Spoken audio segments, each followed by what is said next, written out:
The Meter's 1903 Springfield weighed about 8.5 pounds. It carried a 24-inch barrel and fed 5 rounds from a stripper clip. Its cartridge, the .30 caliber of 1906, left the muzzle near 2,800 feet per second. Yet the version that matters here was never built for the man leading the assault. It was built to kill a single man the shooter could barely see. An officer bent over a map. An artillery observer raising his field glasses. A machine gun crew working behind a steel shield. A runner crossing open ground with a message. The glass that found those men came from a telescope firm in Cleveland, and later from a hunting scope maker in the Midwest. Arsenals at Springfield and Rock Island fitted the first. Remington fitted the second by the tens of thousands. It left the trench parapets of 1918 for the hedgerows of Normandy. It reached the black sand of the Pacific and the frozen ridgelines of Korea. The first optic blackened a man's eye on every shot. The second fogged in the damp and lost its zero when a hand so much as touched it. The rifle behind the glass never changed much. The Springfield was accurate, and its accuracy was the entire reason anyone bolted a telescope to it. It was not a target rifle built for a firing line, and it was not a plain service arm meant only for volume. It was the standard infantry weapon, handed a task the Army had not trained anyone to perform. That gap between what the rifle was and what history kept asking of it is the whole story. Twice, across 2 world wars, the United States needed a rifle that could take individual lives at distance. Twice it reached for the Springfield already in its arsenal. And twice it solved the hardest part of the problem, the optic, by borrowing a lens designed for something other than war. One came from a company that ground mirrors for observatories. The other came from a company that built scopes for deer hunters. Both were mounted, issued, and carried into combat by men who learned the hard way what those lenses could and could not do. How do you build a marksman's weapon from a rifle made for everyone and an optic made for something other than war? That question runs from a Cleveland workbench to a Korean ridge, and the answer is never clean. This is the account of how it was tried and paid for.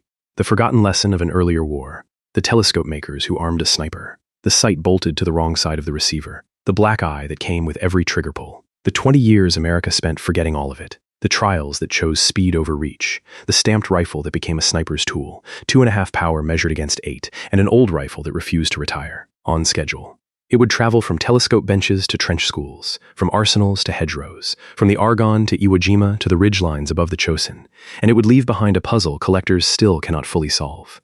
America entered the 20th century with an excellent rifle and no clear idea what to do with a telescope on top of it. The gap was never in the steel. It was in the doctrine. The rifle itself was sound. The War Department adopted the model of 1903 on the 20th of June that year, and within 3 years it settled the cartridge that would define it. The .30 caliber round of 1906, the round every American soldier would come to know as the .30-06. The rifle weighed roughly 8.5 pounds. It used a 24-inch barrel and an internal box magazine holding 5 rounds, charged fast from a stripper clip. Its bolt was a close copy of the Mauser system, with forward locking lugs, a controlled feed extractor, and a safety that had proven itself on battlefields already. By the spring of 1917, when the United States finally entered the European War, more than 840,000 of these rifles were in service. It was, by any measure, one of the best bolt-action rifles any army carried. That quality had a price, and the price was legal. The Springfield borrowed so heavily from Mauser that the German firm pursued the United States for infringement, and the government paid. Sources placed the settlement near $200,000, a sum the Americans went on paying in royalties until the moment the two nations went to war in 1917, at which point the payments simply stopped. It is a strange fact to sit with. The rifle America would use to shoot German soldiers was, in part, a licensed German design, and the licensing checks were still in the mail when the shooting started. The cartridge itself had a false start worth remembering, because it shows how new the whole system still was. The Springfield first appeared chambered for a round now called the .30-03, firing a heavy round-nosed bullet of about 220 grains. Within 3 years, that round was judged obsolete, outclassed by the pointed Spitzer bullets other nations had adopted, and the Army changed course. The new .30 caliber round of 1906 drove a lighter 150-grain pointed bullet faster and flatter, and the change was thorough enough that rifles already built had to be reworked, their barrels set back a turn, and their chambers recut to the new dimension. 2 decades later, the round changed again, to a 172-grain boat-tailed bullet that held its velocity better at distance. Each of these changes made the rifle a little more accurate and a little more suited to reaching out. None of them was made with a sniper in mind. They were improvements to the general-issue cartridge every rifleman fired, and the marksman simply inherited the benefit. There was also the matter of how the rifle was built. Springfield Armory and Rock Island Arsenal produced the Meter's 1903 to close tolerances by the standards of the day. and the rifle earned a reputation among competitive shooters as an unusually accurate service arm. National match teams carried it to the firing lines and won with it. That reputation is exactly what made the rifle a candidate for a telescope, because a scope only rewards a rifle that can group tightly enough to justify one. A loose, average rifle gains little from magnification, since its own scatter swallows any advantage the optic offers. The Springfield could shoot. That single quality, proven on target ranges rather than battlefields, is why anyone thought to make a sniper's rifle of it at all. The irony runs through this entire account. The same rifle, admired for its precision on a peacetime range, would spend both world wars married to optics that could not keep pace with it. The rear sight told the truth about the rifle's ambitions. With the leaf raised, it was graduated to 2,850 yards, a distance no rifleman could realistically use against a point target. That optimism was standard for the era, a holdover from the idea of massed rifle volleys sweeping distant ground. It said nothing about hitting one chosen man. The Springfield was built to put accurate fire in the hands of every soldier in the line, produced at Springfield Armory and Rock Island Arsenal in numbers that mattered.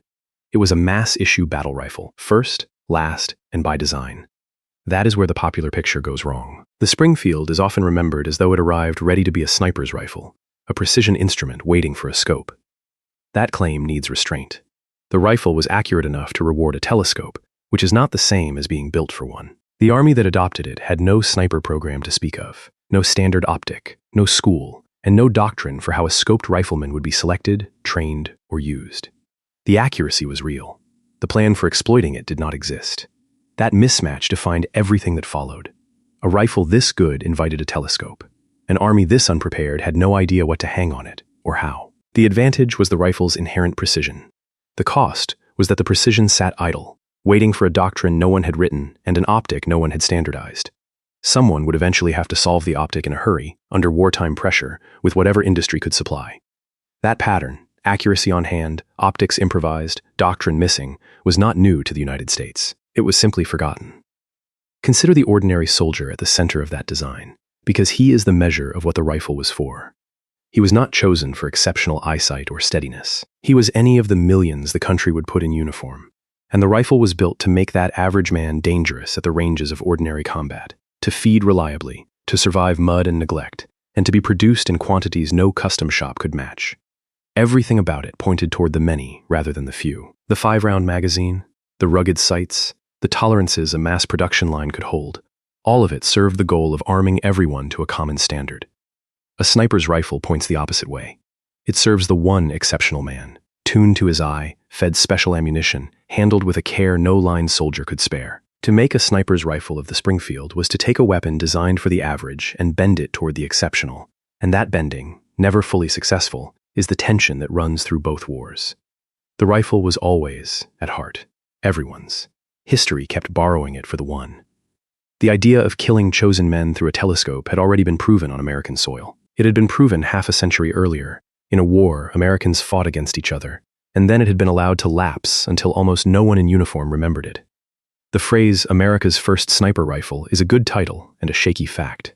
Men had scoped rifles to hunt officers on this continent 50 years before the Springfield existed. That earlier war settled the principle plainly. During the American Civil War, Confederate sharpshooters carried imported British rifles built by Joseph Whitworth, precision arms firing a hexagonal .451 bullet through a twisted bore that spun it with unusual stability. Some of these rifles wore telescopic sights, long tubes mounted along the barrel, the kind of optic a target shooter of the period would recognize. In trained hands, at ranges where ordinary muskets were useless, they could reach a specific man, and the specific man they were most often sent after was an officer. The most famous demonstration is also the most quoted, and it deserves its fame. In May 1864, at Spotsylvania, a Union general named John Sedgwick was directing troops under long-range fire and chided his men for flinching at it. The words attributed to him have hardened into legend, some version of the line that they could not hit an elephant at that distance. A Confederate marksman, firing from far off, killed him moments later. Whether every word of the quote is exact is beside the point. The tactical fact underneath it is solid. Long-range rifles, sometimes scoped, were being used deliberately to remove the men who gave orders. That is the human picture worth holding. A single marksman on a Confederate line, lying still, picking not the nearest enemy but the one gesturing, pointing, directing. The soldier who could be replaced was not the target. The soldier who could not be easily replaced was. Removing him did more damage than removing 10 riflemen, because it struck the part of the enemy that thought and coordinated rather than the part that merely fired. The Confederates were not alone in this, and the fuller picture makes the point stronger. On the Union side, sharpshooters carried heavy telescopic target rifles of their own, precision arms so weighted with barrel and optic that some ran past 30 pounds and were fired from a rest rather than the shoulder. These were the tools of specialists, slow to move and slower to aim, but capable of reaching a man at ranges the ordinary infantryman could only imagine. Both sides, then, understood the same lesson at the same time. A rifle that could be aimed with real precision at a distant, chosen target changed what a single soldier could do to an army. The knowledge was not one side's secret. It was a general discovery of the war, written in the deaths of officers on both lines. The equipment that carried that lesson was already recognizably modern in purpose, if not in convenience. The scoped Whitworths and the heavy Union target rifles both used long telescopic tubes running much of the barrel's length, sighting systems that a target shooter of the 20th century would have understood at a glance. What they lacked was ruggedness, portability, and any system for making them standard. Each was a specialist's instrument, bought or issued in small numbers, maintained by the man who carried it. That is the thread that connects them to everything that came after, because the same problem would recur in 1918 and again in 1943. The optic was always the hard part. The rifle could be made accurate. Making a telescope that survived a battlefield and issuing it in numbers was the problem no one had truly solved. So the claim in the title needs its restraint stated in plain terms. When people call the scoped Springfield America's first sniper rifle, the honest correction is narrow but important. It was the first standardized, government-adopted American service rifle fitted with an issued telescopic sniping sight. It was not the first time Americans used a scoped rifle to hunt officers. That had been done, and done to devastating effect, by men in a war the Army preferred not to dwell on. The reason the myth feels true is that the Civil War sharpshooters used commercial and imported equipment, improvised into a role, while the Springfield system was a deliberate government adoption with a model number and a supply chain. The difference is real. It is a difference of institutions, not of ideas. And that difference exposes the deeper cost. The lesson of 1864 was expensive and clear, and it was allowed to lapse. After the guns fell silent, the sharpshooter faded from American military thinking. There was no standing sniper school, no preserved doctrine, no line of specialized rifles carried forward. The knowledge was earned in blood and then set down and left. That is the true price of an army that only remembers snipers when it is losing men to them. Each war rediscovered the specialist marksman as though he were a novelty, paid to relearn what a previous generation had already known, and then forgot him again in peacetime. There is a lesson in that forgetting that goes beyond any one rifle. Sniping is a capability that armies find distasteful in peacetime and indispensable in war. It sits uneasily with the soldier's self-image, the deliberate, patient killing of individual men from concealment.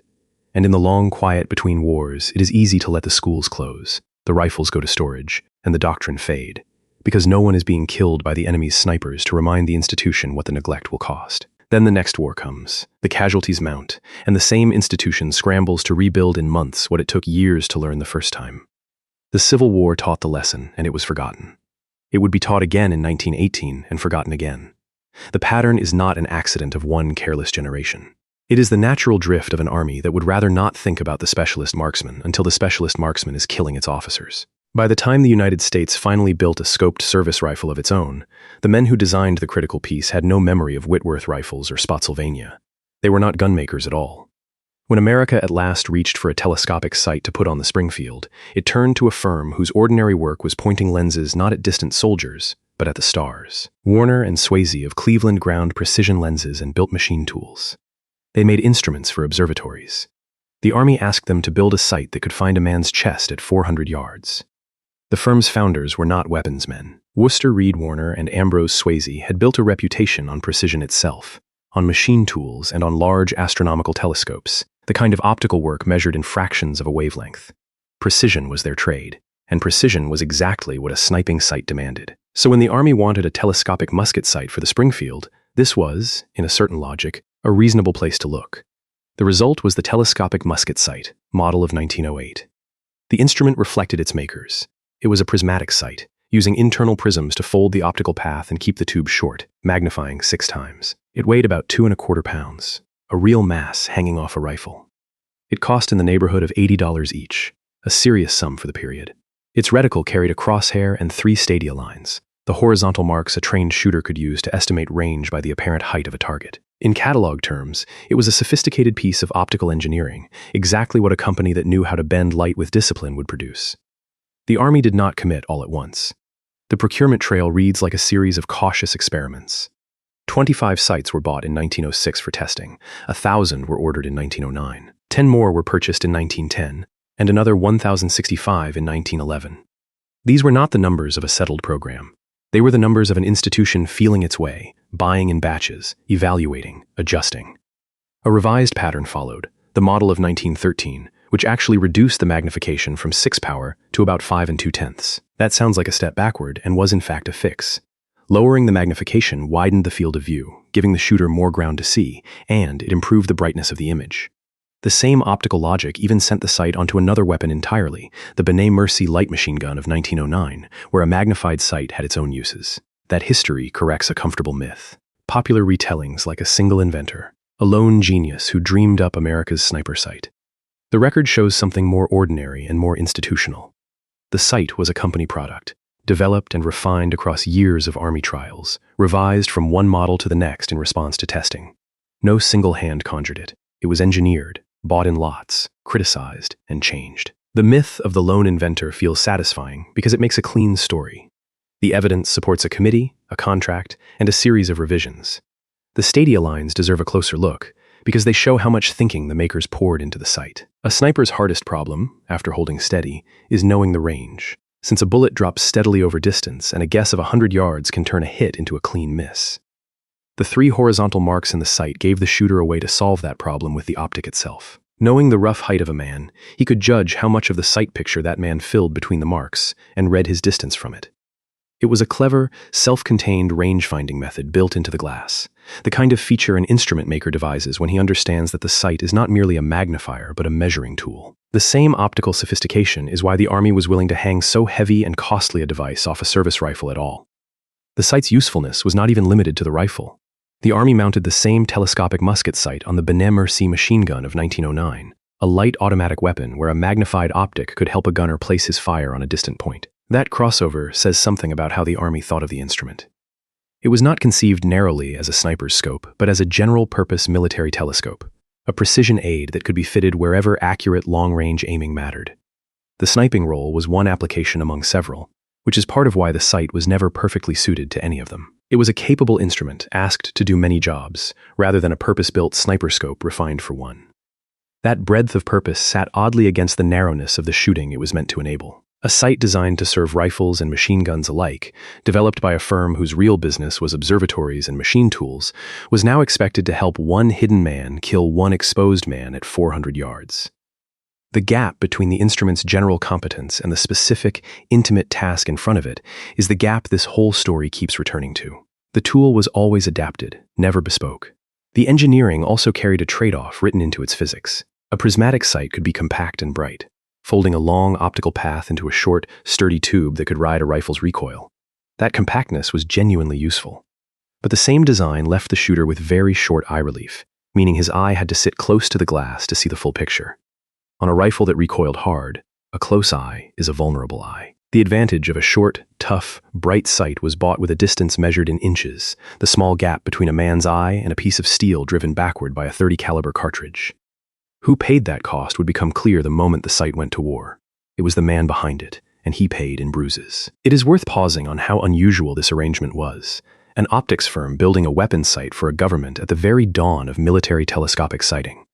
Precision optics was a young science in military terms, and the number of firms in the world that could grind, mount, and align a rugged prismatic telescope to a rifle was small. The Army had gone to Warner and Swayze precisely because so few others could do the work, and that scarcity shaped everything. The high cost per unit, the small production batches, the slow refinement across years. A rifle could be turned out by the hundreds of thousands at a government arsenal. A precision optical sight could not. Not then, not by anyone. The bottleneck in the whole sniper system was never the rifle and never the man. It was always the glass. And the glass came from a narrow world of skilled optical houses working at the edge of what the era could build. That imbalance, cheap rifles and dear optics, would define the American sniper's equipment for the next 40 years. Before any of that, the Army had to answer a more basic question. A telescope this size could not sit just anywhere on the rifle. Where it went would shape how every shot was fired. And the choice the Army made was, at once, clever and cruel. Nearly every nation that scoped a rifle put the telescope over the bore, directly above the barrel, where the eye falls naturally. America put its sight on the left. The reasoning was sound. The consequence was not. The mount was a heavy affair. A stout dovetail bracket clamped to the receiver, secured with 3 screws, and carried the Warner and Swayze sight offset to the left side of the rifle rather than on top. The logic behind that placement was practical and defensible. With the sight off to the side, the top of the receiver stayed clear. That meant the shooter could still charge the magazine from a stripper clip, thumbing 5 rounds down through the open top in one motion, and it meant the rifle's iron sights remained usable for close work when the telescope was not needed. A sniper who found himself in a sudden fight at short range did not want to be blind. The side mount kept his options open. On paper, it solved 2 real problems at once: reloading speed and a backup sighting system, and it solved them cleanly. Consider 1 firing cycle with that arrangement, because the cost lived inside it. The shooter presses 5 cartridges down into the magazine and strips the clip away. He closes the bolt, the Mauser pattern lugs turning into their recesses, the extractor claw taking the rim, a round chambered and locked. Now he must aim. On a rifle with a scope over the bore, he would drop his cheek onto the stock, and his eye would find the glass. Here he cannot. The sight sits to the left, so he must roll his head off the comb of the stock, cant his face sideways and down, and bring his eye to a telescope that is not where his cheek wants to be. There is no natural cheek weld, no solid contact of face to wood that steadies a shot. He finds the reticle in an awkward, twisted posture, holds the crosshair on a distant man, and presses the trigger. The rifle fires. And the sight, sitting close to his eye by the demands of its prismatic design, comes back at him.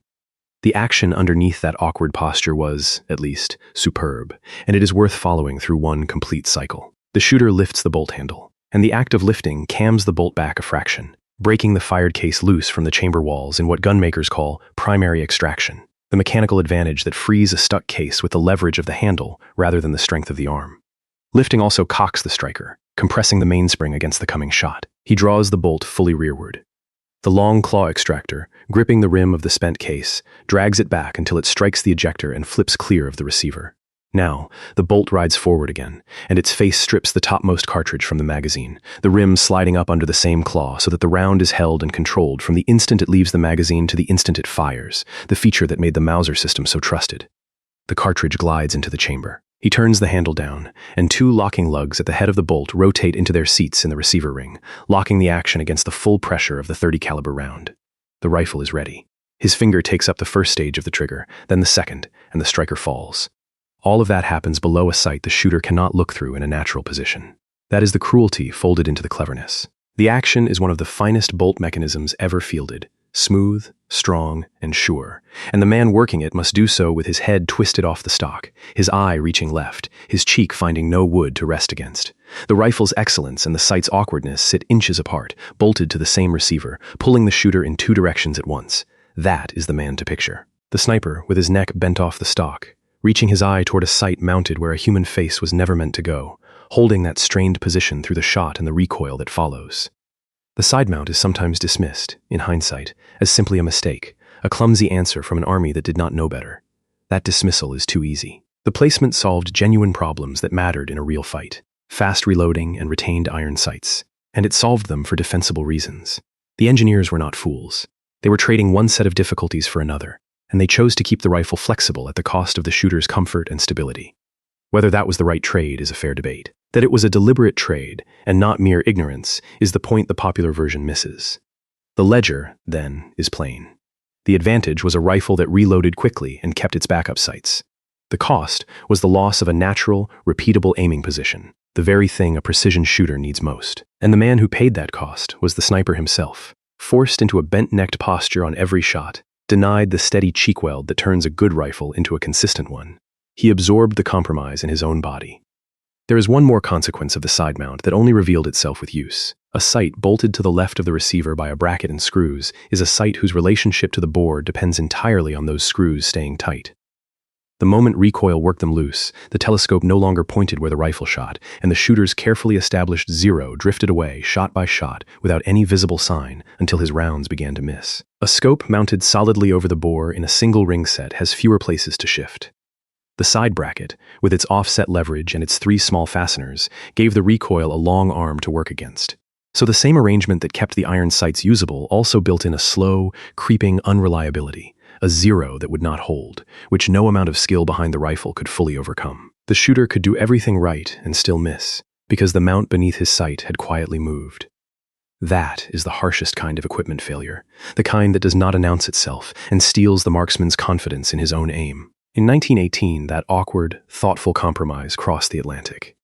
It went to France in the hands of men the United States had only just decided to train for the work, in an army building its sniper program almost from nothing while the war was already being fought. The United States had almost no snipers worth the name in 1917. 18 months later, it had schools, platoons, and men who could put a bullet into an officer more than 1,000 yards away. The distance America traveled in that time was enormous. The problem was institutional, and the Army knew it. There was no standing sniper doctrine to inherit, so the country built one at speed, borrowing heavily from allies who had spent 3 brutal years learning the trade in the trenches.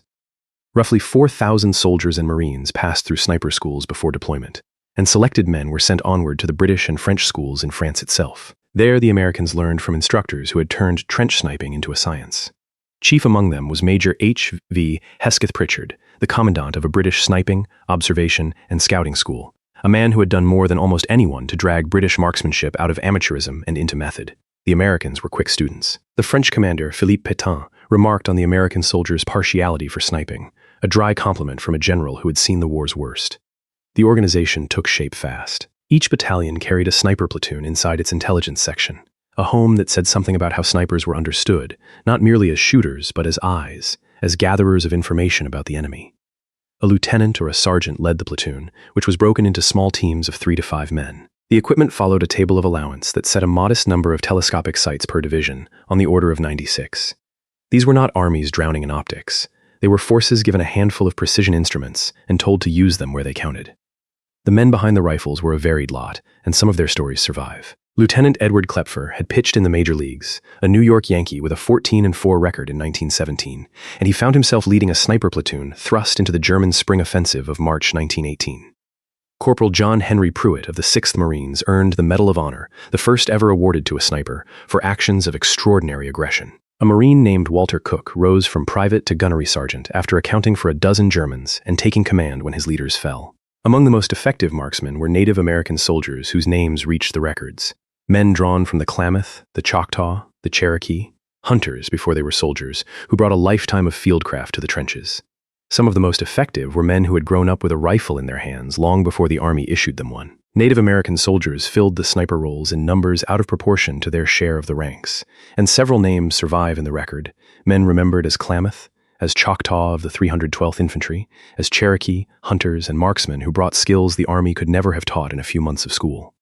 The Marine Corps recorded its own. The Secretary of the Navy singled out a handful of Marine snipers by name for their work. Among them, the same Walter Cook who had risen from private to gunnery sergeant, alongside others cited for the cold arithmetic of their marksmanship. These were not anonymous triggermen. They were tracked, named, and decorated, a sign of how much value a hard-pressed army placed on the few men who could reliably hit what they aimed at. The methods those men learned were as important as the rifles they carried, and they came largely from the British school. The instruction under Hesketh Pritchard treated the sniper as half of a 2-man craft, the shooter paired with an observer, and it put nearly as much weight on watching as on shooting. Students learned to build hidden positions, to read ground, to record everything they saw in logbooks, and to spot the enemy's own snipers by the smallest tells, a puff of smoke, a moved sandbag, a shape that had not been there the day before. The very name of the school, devoted to sniping, observation, and scouting, captured the idea that a sniper was an intelligence asset first and a killer second. The American who came home from that school came home with a discipline, not just a rifle. The scale of the whole effort stayed small, and the numbers underline it. Something over 5,000 of the Model 1913 sights were procured, yet only a fraction of them, on the order of 1,500, actually reached combat. The rest sat in depots, or arrived too late, or were held in reserve. An army of millions fought the war with a sniping capability measured in the low thousands of sights and the low thousands of trained men. That scarcity is easy to forget when the stories of long shots and decorated marksmen are told. But it is the truer measure of where the scoped rifle stood. It was a specialist tool, thinly spread, entrusted to a small and skilled minority. What those men did needs to be described accurately, because the title of this account leans on a phrase that deserves care. It is tempting to say they were scoped to hunt officers, and there is truth in it. But the record shows a broader mission than assassination of the enemy's leadership alone. American snipers targeted officers, yes, but also artillery observers, machine gun crews, messengers, and anyone whose loss would disrupt the enemy's ability to see, coordinate, and fire. The officer was one target among several, all of them chosen for the same reason, that killing the man who directed did more harm than killing the man who merely stood in the line. The phrase feels true because officers were indeed prized targets, and because their deaths made the best stories. The evidence supports something wider and colder, a systematic attack on the enemy's nervous system, of which the officer was the most famous nerve. The documented shooting could be remarkable. There are accounts of American snipers engaging a German at 1,700 yards, and of 3 snipers combining to hit an officer beyond 1,000. One marksman was said to be able to pick an eye out of a distant enemy at 300 yards, the kind of claim that grows in the telling but rests on a real reputation for skill. The trade-off in this work was stark and personal. A sniper who removed one officer at the right moment could stall an attack, unnerve a company, and buy his own side time and lives. That was the advantage, and it was genuine. The cost arrived the instant his position was located. A muzzle flash, a glint of glass, a shot traced back, and every rifle, machine gun, and mortar the enemy could bring drew onto that single hidden man. He paid for his one high-value kill with the possibility of concentrated fire on himself. The specialist who could do the most damage was also the one the enemy most wanted dead. The psychological weight of the work is easy to underplay from a distance of a century. A sniper did not fire into the smoke and confusion of a general engagement, where a man might never know whether his bullet struck home. He watched one man through a telescope, chose him, and killed him, and he saw it happen, magnified, close, unmistakable. He did this from hiding, patiently, for hours, and then he moved before the enemy's guns could find him, and did it again. The trade was not only tactical. It asked of a man a particular coldness, a willingness to make killing a deliberate and personal act rather than a reflex of battle. And the armies that used snipers well understood they were asking for something rare. It is part of why the schools screened their men, why observers were paired with shooters, and why the good snipers were tracked and named. The capability was scarce, not only because the rifles and scopes were scarce, but because the men who could do the work steadily and keep doing it were scarcer than either.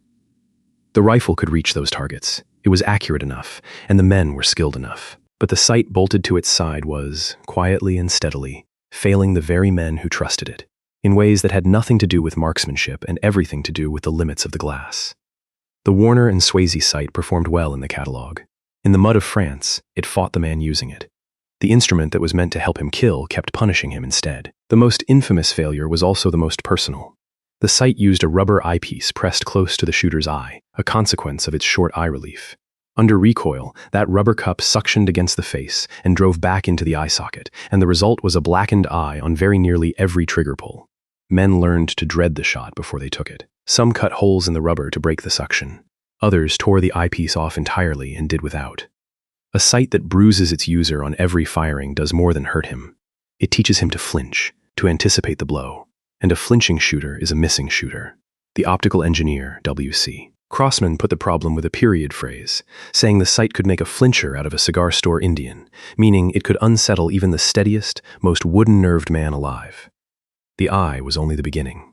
The sight's brass housing was not sealed against the weather, so moisture crept inside and fogged the glass from within, a fatal flaw in the wet cold of a French winter. The black enamel coating on the interior of the tube flaked loose under the shock of recoil and vibration, and the freed specks floated across the sight picture, dark motes drifting between the shooter and his target. The heavy mounting brackets, for all their 3 screws, worked loose under repeated firing, and men shimmed them with whatever came to hand, including razor blades, trying to hold a zero the design would not keep. And when artillery fell nearby, the concussion could throw the internal prisms out of alignment, so that a sight jarred by a near miss might no longer point where the rifle did. On top of all this sat the plain problem of magnification working against the shooter, since 6-power did not only enlarge the enemy, it enlarged every speck of dirt, every smear of moisture, every flaw on the glass. The men who used it rendered a verdict that survives in its restraint. The official assessment of the scoped rifle was that it was better than no scopes at all. That is not praise. It is the faint, honest endorsement of a tool that was tolerated because the alternative was nothing.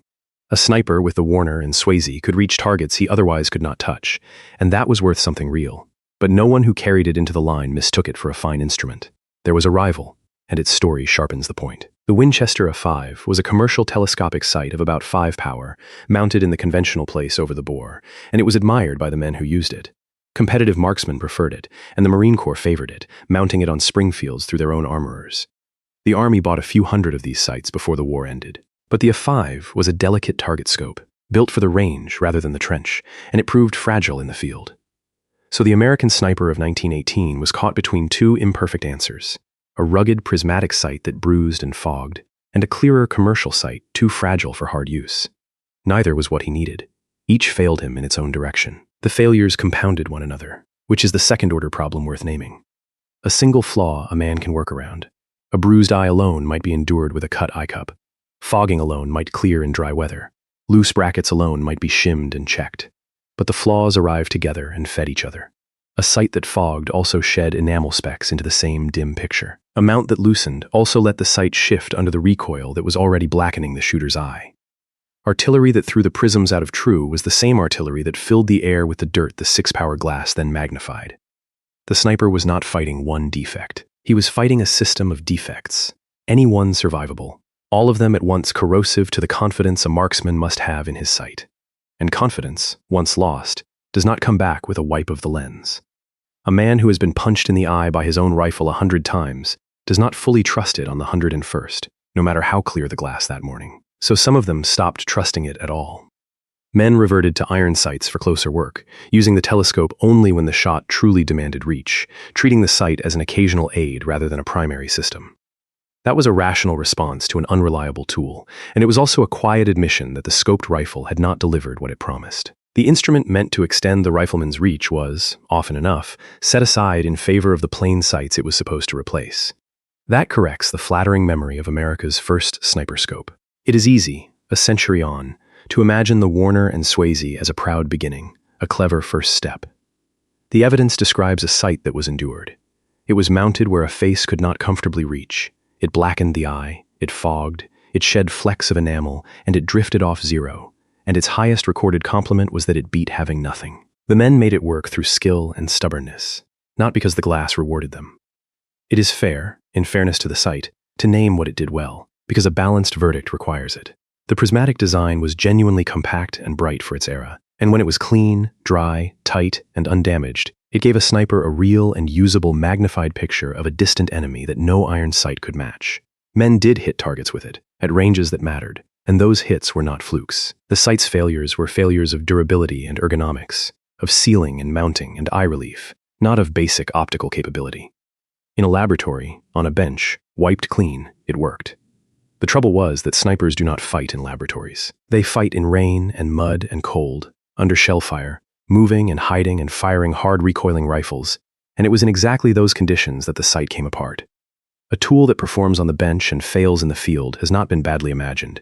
It has been badly hardened, and hardening for the field is the whole difficulty of military equipment. The Warner and Swayze was a fine instrument that had not been made tough enough for the only place it would ever be used. The armistice in November 1918 ended the fighting. It also ended, with startling speed, the Army's interest in everything the trenches had taught about the scoped rifle. The lesson had been paid for twice now, once in 1864 and once in 1918. The Army was about to forget it a second time. Peace did to the American sniper program what no enemy ever managed. It made the program vanish. By the time the next war came, the Army's ability to field trained snipers with proper rifles had, in the judgment of those who studied it, atrophied into functional non-existence. The forgetting was not for lack of knowing better. The Army did study the problem, at least once, and reached sensible conclusions. A test conducted at Fort Benning in 1925 examined what a scoped rifle actually needed to succeed, and it concluded that a sniper rifle required a specially accurate rifle fitted with a specially built stock, one with a higher comb and less drop at the heel, so that the shooter's eye rose naturally to a telescope rather than straining down to iron sights. That finding was correct. It anticipated, by years, the exact features that later sniper rifles would adopt. And then it went nowhere. The recommendation sat in a report. No standardized sniper rifle followed it into production. No permanent school was built around it. The knowledge was generated and then shelved. The Warner and Swayze sights, meanwhile, drifted out of service. Their moment passed. Their flaws remembered better than their uses. The offset brackets, the fogged brass tubes, the bruising eye cups, all of it receded into surplus and storage. The institutional memory of how to select a sniper, how to train him, how to equip him, and how to employ him thinned year by year as the officers who had learned it in France retired or moved on. What had been urgent in 1918 became, in the long peace, a curiosity. One service refused to let it die entirely, and that fact matters. The Marine Corps kept scoped rifles in meaningful numbers through the interwar years, maintaining a marksmanship culture that treated precision shooting as a core skill rather than a wartime improvisation. Marine armorers went on fitting commercial target scopes to Springfields, and Marine competitive shooters kept the discipline sharp. When the picture is one of national neglect, the Marines are the exception that proves how deep the neglect ran. Because it took a service with an unusual devotion to marksmanship to preserve what the larger Army let slip. What the Marines preserved was not only rifles, but a habit of mind. Their marksmanship culture ran through competition, through the annual matches where the best shooters in the service tested themselves against one another, through armorers who knew how to bed a barrel and mount a scope, and through a doctrine that never quite let go of the idea that a well-aimed rifle was a weapon of consequence. When the Second War came and the Marines needed a sniper rifle, they had the institutional muscle to choose one intelligently because they had never stopped exercising it. The Army, by contrast, would have to rebuild the whole apparatus from memory and improvisation.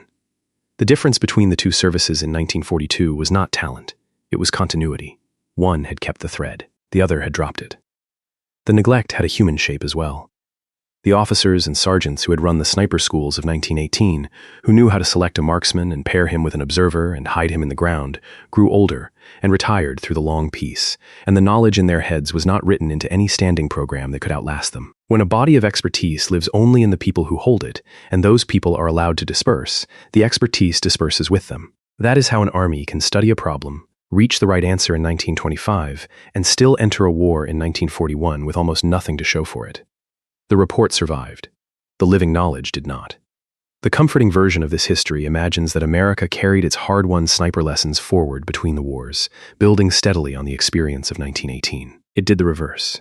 The knowledge was allowed to lapse a second time, in almost exactly the pattern that had followed 1865. Twice now the country had learned the value of the trained marksman with the scoped rifle, at real cost, and twice it had set that knowledge down in peacetime as though it were a seasonal tool to be stored and forgotten. The myth of continuous progress is pleasant. The record shows a cycle of learning and forgetting. The trade in that cycle was money against readiness. Peacetime economy is a real pressure, and a small army with tight budgets does not lightly fund specialized programs for a war that may never come. Skipping the standing sniper program saved resources in the short run. The cost of that saving came due all at once in late 1941 and 1942, when the United States entered a Second World War with no standardized sniper rifle in production and no functioning program to build snipers. The bill for 20 years of thrift arrived with interest, and it had to be paid immediately, under fire. The cruelty of the timing is that the 1925 finding was not vague.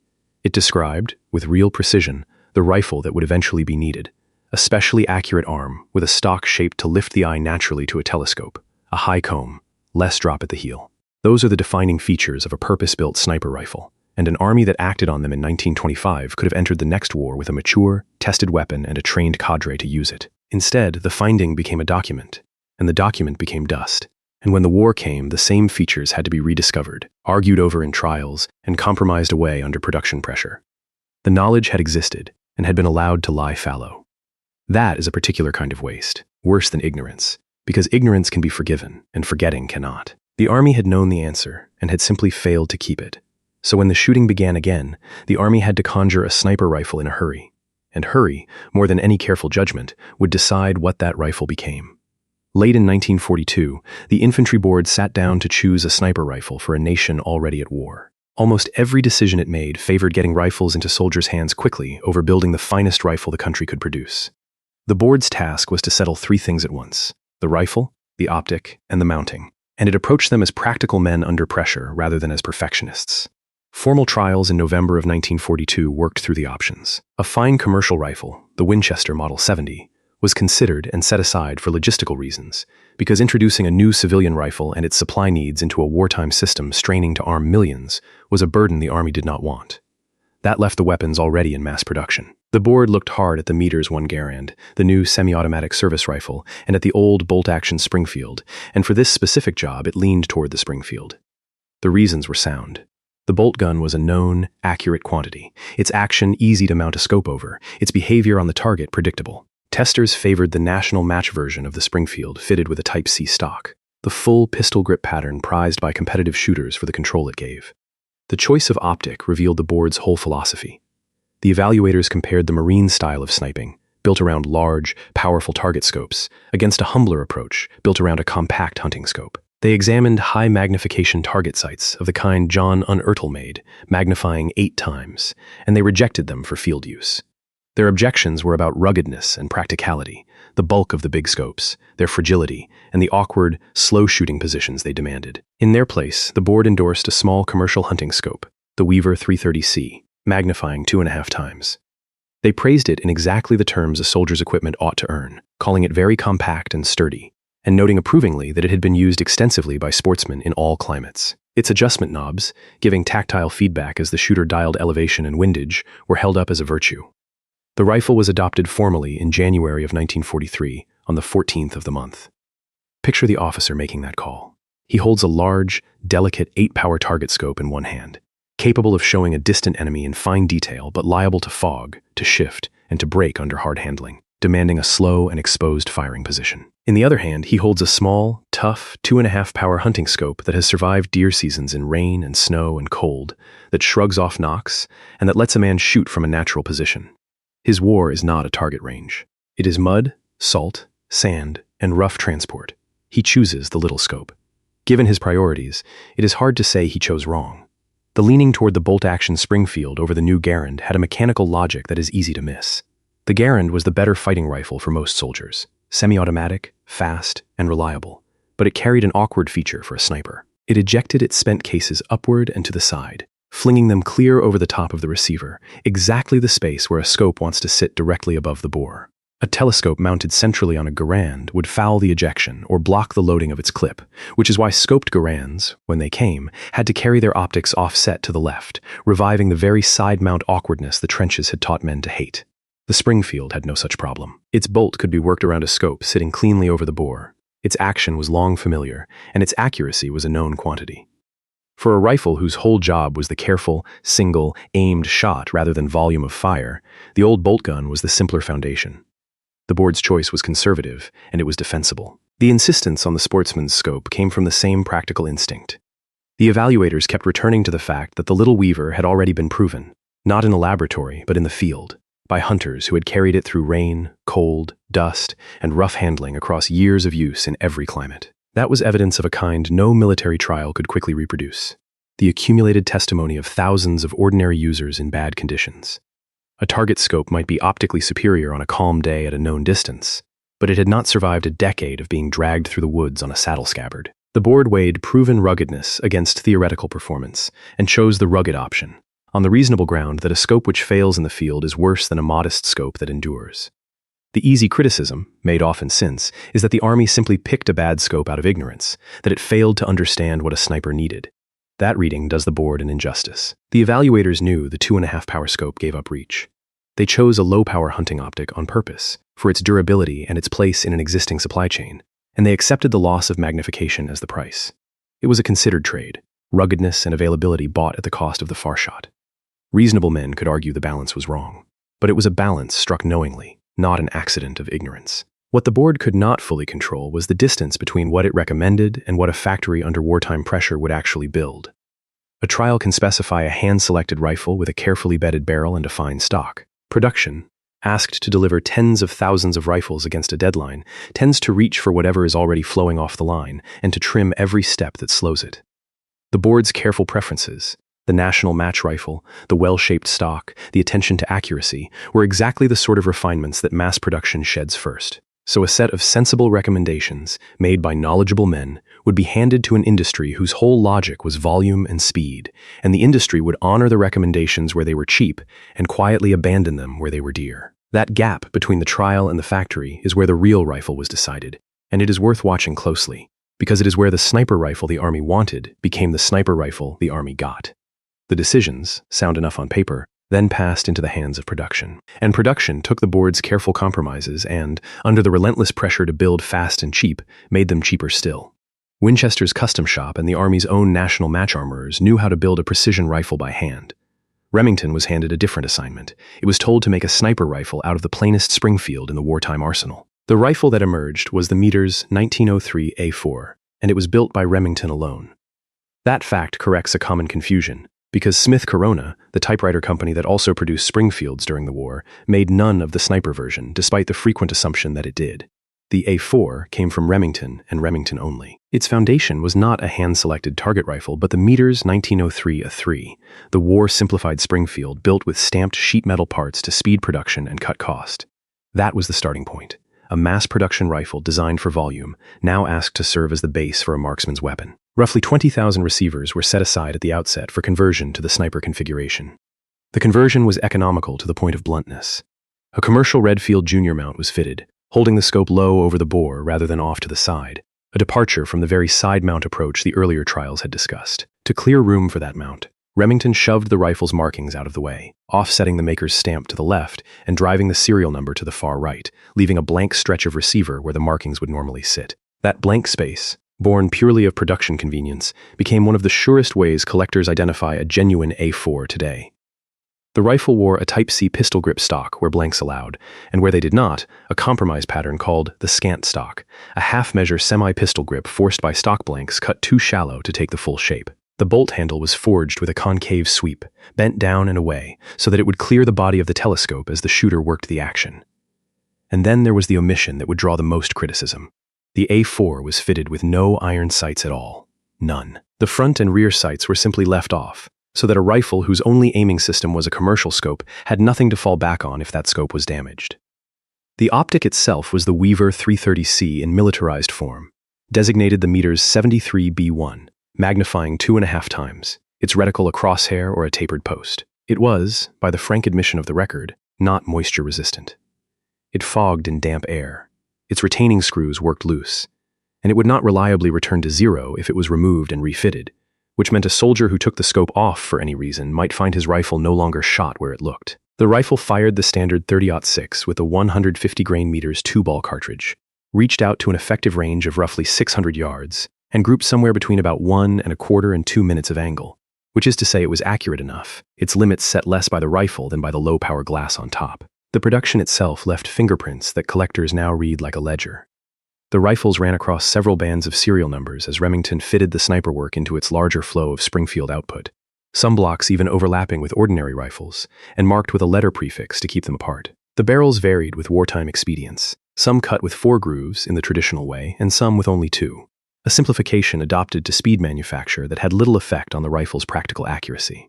The maker's mark, the letters standing for Remington Arms, sat where the offset stamping had pushed it, and the date of manufacture rolled through 1943 and into 1944 on the barrels. Every one of these small variations is a record of a factory building a precision-labeled rifle by mass production methods, fitting the exception into the routine, stamping a sniper's tool on the same lines that turned out the infantry's. The accuracy the rifle actually delivered depended heavily on what was fed to it, which is a truth about all rifles but mattered especially here. Tested with good match-grade ammunition, the A4 could group close to 1.25 minutes of angle, tight enough to keep every shot on a man's chest at a couple of 100 yards. Fed heavier or cruder ball ammunition, the groups opened toward 2 minutes of angle and beyond. The rifle, in other words, was capable of more than its reputation suggested when the ammunition was worthy of it, and worse when it was not. The limiting factor in the field was rarely the barrel. It was the low-power scope on top and the ordinary ammunition in the magazine, the 2 cheapest parts of the system. The decision to fit no iron sights had a second-order cost that deserves its own line, because it turned every scope failure into a rifle failure. On a rifle with backup sights, a fogged or broken scope is an inconvenience. The shooter flips to irons and keeps fighting at closer range. On the A4, a scope that fogged, drifted, or took a hard knock left the soldier holding a rifle he could barely aim, with nothing to fall back on but a guess down the barrel. The Army had removed the safety net to save a little production effort, and it had done so on the very rifle whose optic was least trustworthy. The men who wrote most bitterly about the A4 returned to this point again and again. A sniper rifle that becomes useless the moment its fragile scope is damaged is a rifle that has staked everything on its weakest component. The numbers themselves invite restraint, because the sources do not fully agree. The careful collectors and historians who have counted, Canfield and Campbell among them, record a total of 28,365 rifles. Another respected authority, Brophy, records 29,964. The gap is not large, but it is real. And where the sources disagree, the honest course is to hold the record open rather than pick a favorite. Production ran from the beginning of 1943 into the summer of 1944. Somewhere near 28 or 30,000 of these rifles were made, and the exact figure remains a small, unsettled question. The trade-off in the A4 was the trade-off of the whole American approach, made concrete in steel. The advantage was speed and supply. A sniper rifle produced in months, from existing tooling, using a scope already proven in the civilian market and easy to obtain. The cost was everything a marksman's rifle is supposed to have, and this one lacked. The hand fitting, the careful barrel selection, the iron sight backup, the powerful optic. The men who received it got a rifle that was available, which in a war is no small thing, and that was ordinary in almost every other respect. Who paid that cost is the subject of the chapters that follow. The snipers who carried an adequate rifle when a better one existed on paper but not in their hands. Set against the Warner and Swayze of a quarter century before, the A4 shows how little the fundamental problem had changed. The rifle was again a fine action, asked to be something it was not designed for. The optic was again a commercial product adapted to war rather than a purpose-built military sight. The mounting was again a compromise chosen for production convenience. Even the specific failures rhymed. A scope that fogged, screws that loosened, a zero that would not hold. 25 years of progress in optics and manufacturing had not changed the shape of the American answer, because the American answer was never really about optics or manufacturing. It was about institutions. An army that will not maintain a standing sniper program in peacetime will always, when war comes, reach for whatever rifle and whatever scope are already at hand and press them into the role. The hardware improved. The habit did not. That is why the A4, for all the decades between them, is the direct descendant of the black-eyed prismatic sight of the trenches. The same winter the Army settled for 2.5 power, another American service was reaching the exact opposite conclusion about how much magnification a sniper truly needed. The Army built its sniper rifle for the average battlefield. The Marine Corps built its own for the far edge of one. Same cartridge, same war, two opposite answers to a single question. The Marine answer was the Meters 1903, a one fitted with a target scope built by John Unertl, magnifying 8 times. Where the Army had rejected such optics as too bulky and too fragile, the Marines embraced exactly that magnification, pairing the 8-power tube with a modest 1.5-inch objective lens and precise micrometer mounts that let a shooter adjust his aim in fine, repeatable increments. The Marine Equipment Board had tested and concluded that this level of magnification was what their kind of sniping demanded, and they built their rifle around, seeing far and seeing clearly, accepting the delicacy that came with it. The performance figures tell the difference in cold numbers. With match ammunition, the Marine rifle could group to about 3.5 inches at 600 yards, roughly half a minute of angle, a level of precision that turns a man-sized target at that distance into a reliable hit. Even with ordinary Meters 2-ball ammunition, it held around 1.25 minutes of angle at the same range.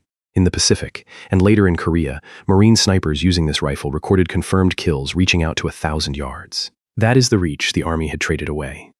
The 8-power glass, for all its fragility, let a trained Marine reach across distances the 2.5-power Weaver could not honestly serve. The Army rifle, meanwhile, went everywhere and did its work at closer range. The Meters 1903-4 saw service in every theater of the war. It went into the hedgerow country of Normandy, where the fighting was a matter of small fields bounded by thick earthen banks and dense brush, and where a shot beyond a couple of 100 yards was a rare luxury. It fought in the close, wooded chaos of the Ardennes during the German winter offensive, and it fought across the Pacific. In that kind of combat, where most sniping happened well inside 400 yards, the little Weaver scope was genuinely adequate. Its low magnification, a liability at long range, mattered far less when the target was close, and its toughness and quick target acquisition were real assets in fast, broken fighting. The Unertl setup demanded a particular way of shooting, and that too was part of the trade.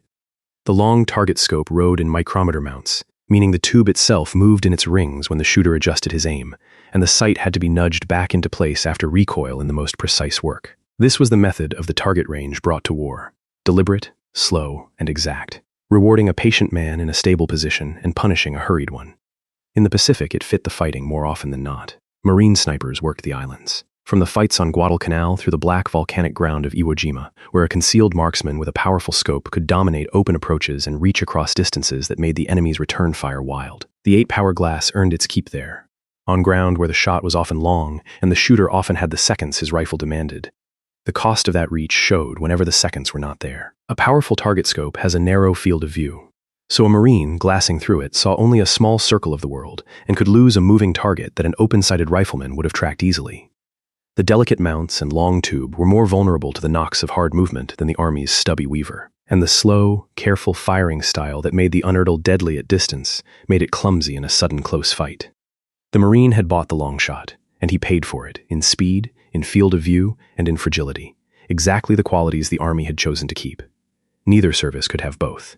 Each spent its trade in the opposite direction and lived with what it had bought.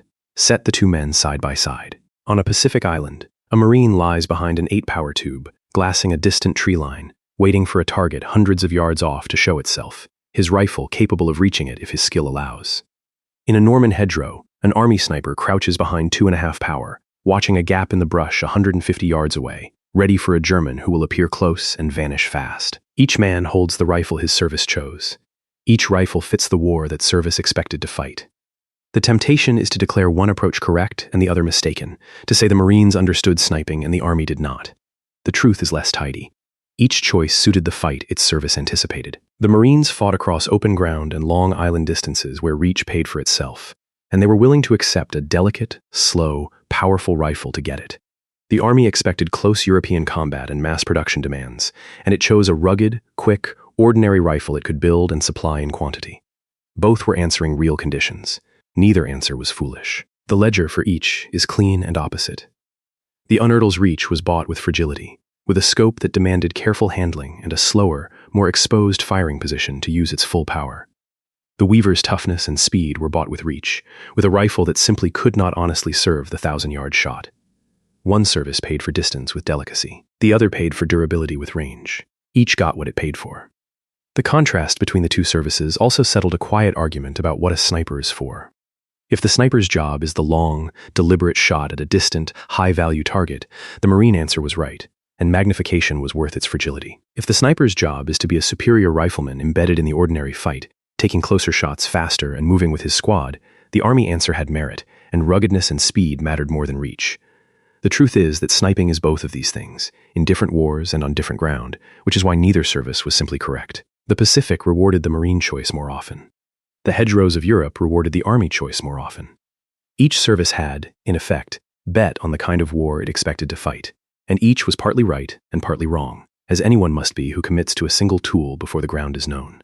The rifle is always chosen before the battlefield reveals itself. That is the gamble every doctrine makes. And yet the men who actually carried the armies of four into combat kept saying the same unkind thing about it, in words that have followed the rifle ever since. The Meters 1903 A4's harshest critics did not wear enemy uniforms. They wore its own. The men and officers of the United States Army said the cruelest things ever said about the rifle, and the question worth asking is whether they were right. The words are strong, and they come from serious sources.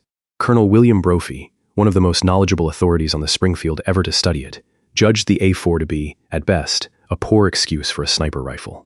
Lieutenant Colonel John B. George, who wrote from real combat experience, called it a reasonable excuse for a sniper arm, and went further, arguing that a Meters 1 Garand, with its far higher rate of fire, would actually be a better sniping weapon than the so-called sniper rifle the Army had issued. That is a striking charge, that the standard infantry rifle would serve the sniper better than the purpose-issued one, and it came from a man who had used both.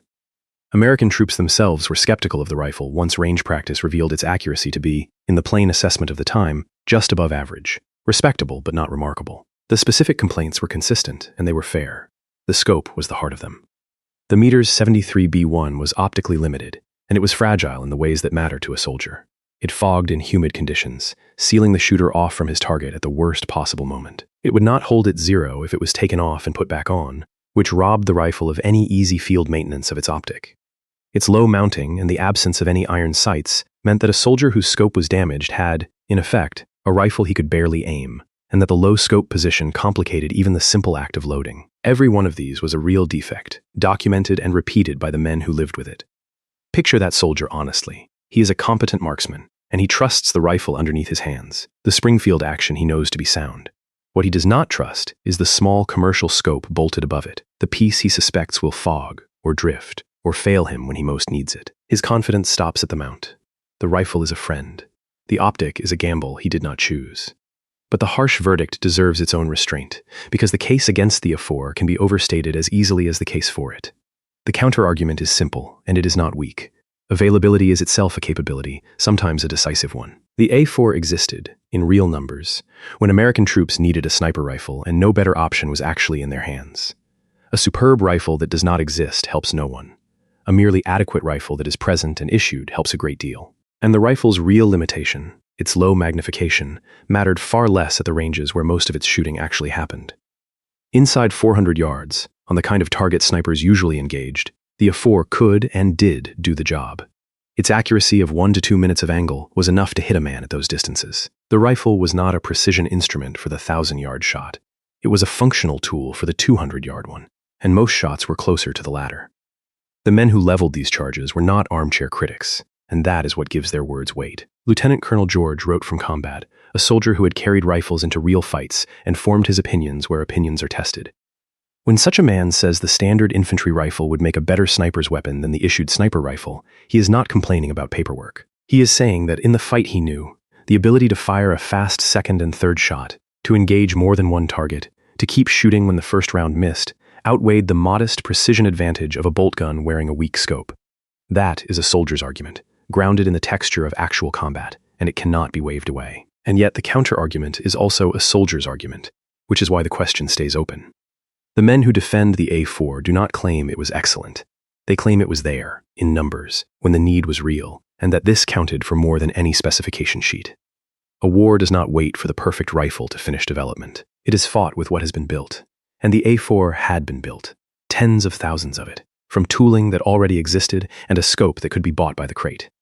The better rifle that George wanted, the scoped semi-automatic, was still struggling toward the field. In the gap between what was needed and what was ready, the imperfect rifle that existed did the work the perfect rifle could not, because the perfect rifle was not yet real. Availability is not a glamorous virtue. In the middle of a world war, it was often the decisive one.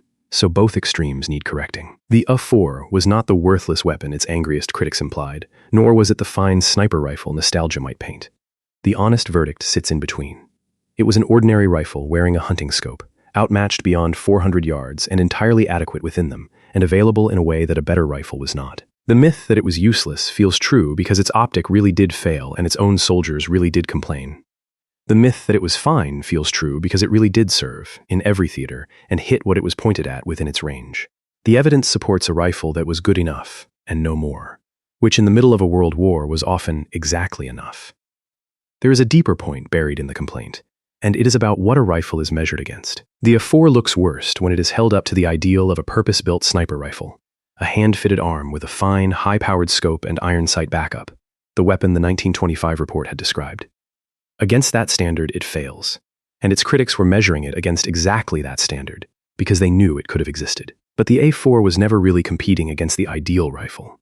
It was competing against the rifle that would otherwise have been in the sniper's hands, which in much of the war was an ordinary service rifle with no scope at all. Against that real alternative, a Springfield with even a modest 2.5 power scope was a clear improvement, a rifle that let a good marksman reach and identify targets he could not have engaged with iron sights.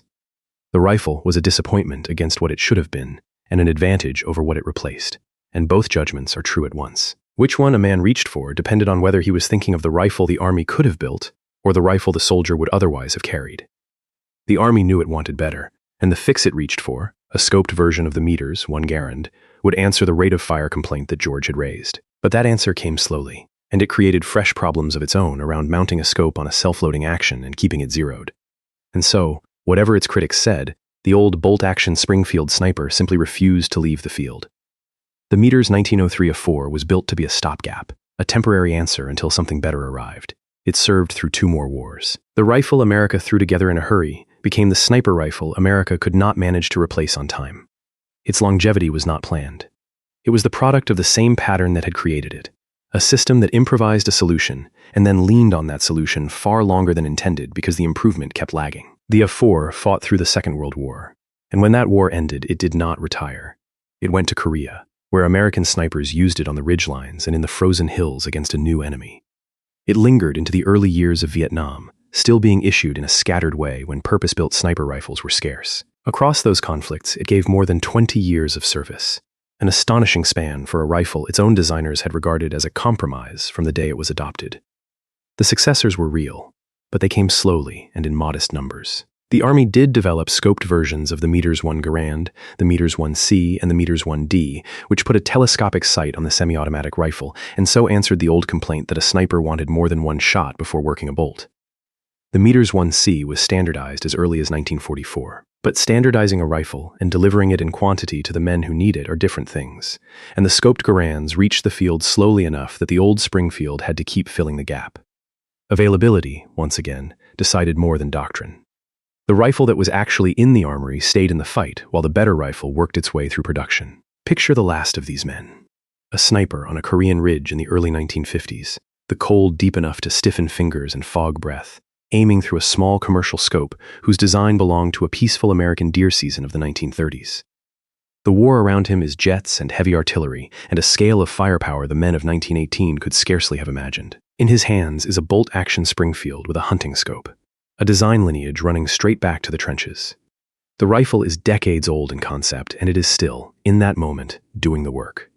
Korea is where the old rifle's persistence showed most starkly, because the war exposed how thin the replacement really was. When the fighting began in 1950, the United States again found itself short of trained snipers and proper rifles, the interwar and post-war neglect having repeated the very pattern that had preceded both world wars.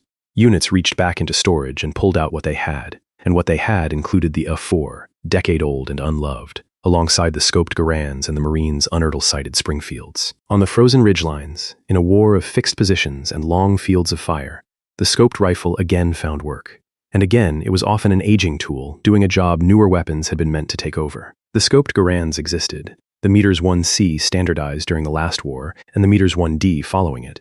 But they had been made in limited numbers and issued unevenly, and so the gap they were supposed to close stayed partly open. The rifle on hand kept fighting, because the rifle meant to replace it was never quite present in the numbers required. The collector's puzzle that followed is a fitting final chapter for a system that was always assembled from separate parts. Because the rifle and its scope were distinct items, joined at the arsenal but easily parted, the surplus market pulled them apart with ease. A rifle might be sold with a replacement scope, or none, its original optic long since removed and traded on its own. Mounts were swapped, scopes were matched to the wrong rifles, and the specific pairing a soldier had carried was, in most cases, lost. An original A4, still wearing the correct scope in the correct mount, became a genuinely scarce thing, and the Warner and Swayze Springfields of the First World War became scarcer still, among the rarest American service arms a collector can hope to find intact. The market that preserved the pieces also guaranteed that reuniting them correctly would be the work of specialists, chasing serial numbers and manufacturing details to reassemble what the factory had shipped as a matched whole. The comfortable assumption is that better rifles swept the old Springfield aside as soon as they appeared. They did not. The A4 stayed in service long past the point when doctrine had moved on, kept there not by any belief that it was the best tool, but by the simple fact that it was the tool on hand. That is, availability doing what availability does, holding a place in the line that a superior weapon has not yet arrived to fill. The rifle's greatest quality, to the end, was that it was there. Its afterlife carried its own quiet cost. As the rifles left service, they flowed into the surplus and collector markets, where the A4's odd features, the offset markings, and the telltale blank space on the receiver became prized identifiers, and where the far rarer Warner and Swayze Springfields of the First World War became some of the most sought-after pieces of American militaria. But the collector's world scattered what the arsenal had joined. Rifles were separated from their original scopes, mounts were swapped, matched pairs were broken up and sold apart. The preservation that saved the rifles as objects also dispersed them, so that an original A4, still wearing its correct, matching scope, is now a difficult and expensive thing to assemble. The surplus afterlife kept the steel alive and pulled its pieces apart in the same motion. There is a certain justice in what the rifle became to the people who kept it. Stripped of the war that made it, the A4 turned into an object of study, its odd features now read not as production shortcuts, but as the marks of a specific moment. The offset stamping, the scant stock, the two-groove barrel, each a small record of a factory improvising a sniper rifle under pressure. Collectors learned to prize exactly the crudeness that soldiers had cursed, because that crudeness is the truth of how the rifle was made. The Warner and Swayze Springfields, rarer and older, became something closer to relics, so few surviving intact that a complete example with its sight and bracket is a real event when one appears. The rifles that were merely adequate in their day became precious in their scarcity, valued now for what they reveal about how a country arms itself in a hurry. The judgment of the collector is gentler than the judgment of the soldier, and slower, and it has the luxury of hindsight the man in the hedgerow never had. From a telescope maker's workbench in Cleveland to a frozen Korean ridge, the same pattern had now repeated itself twice, across nearly 40 years and 3 wars. It is worth naming plainly, because the naming is the point of the whole account. America built a rifle for everyone, and then, twice, it needed that rifle to kill one man at a time. That is the whole story in a sentence, and everything else is the working out of its consequences. Look at the arc from a distance, and the repetition is unmistakable. The lesson came first in an earlier war, when Confederate marksmen used scoped rifles to drop Union officers, and then it was forgotten. When the country finally built its own scoped service rifle, it turned to telescope makers who ground lenses for the stars, and it received a clever prismatic sight that blackened the eye and fogged in the rain, mounted on the wrong side of the receiver for reasons that were sound and consequences that were not. American snipers carried it into the trenches of 1918 and made it work through skill more than through the quality of their glass. Then the armistice came, and the country forgot again, letting 20 years of hard knowledge lapse until it entered a Second World War with no sniper rifle and no program. So it improvised once more, this time taking the plainest stamped Springfield and a small hunting scope built for sportsmen, and building the Meters 1903 a 4 in a hurry, without iron sights, without hand fitting, adequate and available and little admired. Its own soldiers called it a poor excuse. It served anyway, across that war and Korea and into Vietnam, more than 20 years, because the better rifle kept arriving late. And at the end, its pieces scattered into the hands of collectors who prize what the arsenal built and struggle to reunite what surplus tore apart. So the central question can be answered honestly. How do you build a marksman's weapon from a rifle made for everyone and an optic made for something other than war? The truthful answer is that America never really did. It never built a true marksman's system from the ground up in either war. It adapted a soldier's rifle it already had, and it borrowed an optic designed for something else, once from an observatory instrument maker and once from a hunting scope company, and it made the arrangement function through the men behind the glass rather than the glass itself. The skill of the snipers carried a weight the equipment could not. That is not failure, and it is not triumph. It is the particular way a country improvises when it has forgotten, twice, a lesson it once paid for in blood. The Army built the Springfield to arm every soldier the same.